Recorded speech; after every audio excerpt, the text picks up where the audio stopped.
L'homme n'était parti que pour uriner, mais par inadvertance, il a découvert une pépite d'or de la taille d'une main. Cependant, au lieu de crier d'excitation, il a jeté un regard nerveux à son compagnon derrière lui. Heureusement, ce dernier était concentré sur la réparation de la voiture et n'avait pas remarqué son comportement étrange. L'homme réfléchissait en silence à la manière de s'approprier cette trouvaille. Son attitude furtive a rapidement attiré l'attention de son coéquipier. Le gros bonhomme, pensant qu'il avait des ennuis, lui a gentiment crié pour lui demander s'il avait besoin d'aide. Voyant qu'il ne pouvait plus cacher la situation, l'homme s'est retourné et a chuchoté « Hey!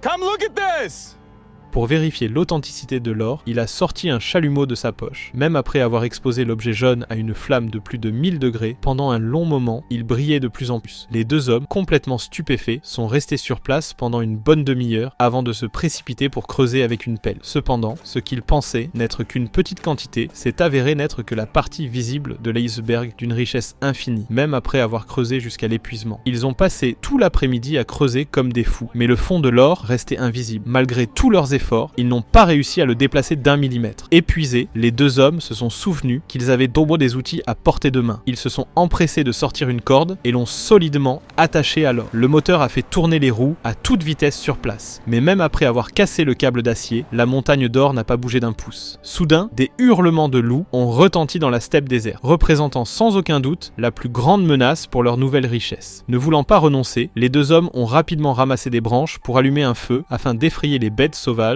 et de ne pas mourir de froid pendant la nuit. Cependant, bien qu'ils aient gaiement travaillé ensemble à ce moment-là, la nuit venue, aucun d'eux n'a réussi à trouver le sommeil. Face à une telle fortune, chacun craignait de s'endormir en premier, de peur que l'autre ne le tue au milieu de la nuit.